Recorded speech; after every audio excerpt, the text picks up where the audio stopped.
Y a comme un goût de cendre dans ma terre, des espoirs calcinés, des rêves incinérés. Peut-être le climat qui brûle, peut-être l'appétit dévorant des plus puissants. Y a comme un goût de peur chez les enfants, les petites filles étouffent, des cris derrière les maisons. Et les petits garçons sur le chemin de l'école sont dépouillés de leur courage naissant. Y a comme un goût d'injustice dans l'économie, l'argent détourné se déverse de toutes parts dans les poches des uns, tandis que la sueur salée des autres s'évapore entre leurs mains vides. Y a comme un goût de dictature au sein des démocraties, la même main invisible qui choisit chacun des candidats, et les machines qui savent les résultats des élections avant le décompte des bulletins. Y a comme un goût de divorce avant même le mariage, une voix métallique qui résonne au cœur de la société et qui déclare une guerre à perpétuité entre les hommes et les femmes. Y a comme un goût d'ignorance dans l'opinion publique, quelque chose de desséché dans les informations mainstream et quelque chose de prématuré dans les conclusions du tout venant. Y a comme un goût de funérailles dans les chants religieux, les hurlements de la foi qui sont des mises à mort de la raison. Et pour que la raison survive, elle doit se cacher dans les livres et dans le mur de ceux qui essaient encore de réfléchir quand tout chante et prie. Y a comme un goût de trahison dans les amitiés, les grandes amitiés sont mortes avec le passage du bac, et elles ont été remplacées par les grandes ambitions et les grandes jalousies, par le poison de la comparaison douloureuse.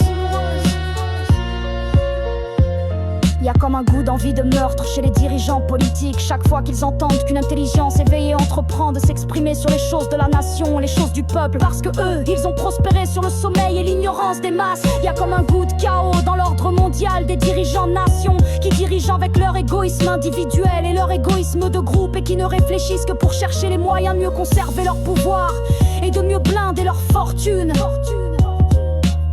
Y a comme un goût d'indifférence dans le ciel, des milliards de prières qui se brisent contre le mur du grand silence cosmique, et les croyants qui sont obligés de se répondre eux-mêmes en remplissant le ciel des projections de leurs propres pensées, de leurs propres chimères. Y a comme un goût de désespoir dans mon humanité, la persistance des religions et la persistance des suicides, et toujours aucun sauveur qui descende du ciel, aucune armée d'anges qui descendent du ciel, aucune cohorte de vaisseaux de lumière qui descendent du ciel. Rien qu'un peu de pluie.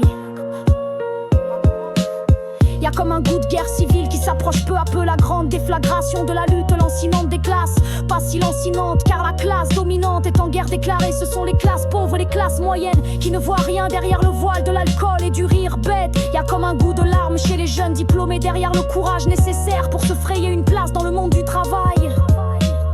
Les larmes des sacrifices continuent et des luttes sans fin. Y a comme un goût de solitude chez les jeunes femmes conditionnées comme des femmes fortes mais réduites à des fragmentations psychologiques et à des raideurs psychologiques qui les rendent impropres à des relations saines. Y a comme un goût de résignation chez les activistes, le peuple qui ne se lèvera jamais comme un seul homme, aucun mot d'ordre qui ne soulèvera quiconque par la seule force de sa pertinence. Tandis que l'abrutissement trouve un écho sous chaque toit, et dans chaque profil y a comme un goût de révolte dans le rap, la seule musique qui regarde en face les problèmes les plus importants et qui refuse d'annoncer les mêmes âneries que les autres musiques destinées à faire tourner les reins et à faire sautiller les seins. Alors on trouve toujours le temps de chanter et de danser. La vie sur terre est rire et larmes, feu vivant et peur glacée, grands sauts et grandes chutes, la volonté de se relever et de continuer d'avancer. La grande promesse vient de la vérité elle-même. L'esprit qui ressort de tout cela grandit et toujours pur. Des nuits de tristesse et des journées de travail qui font fleurir de nouvelles idées et de nouvelles actions. Des temps de bonheur qui se dilatent au fur et à mesure, en gagnant du terrain sur les revendications de la souffrance.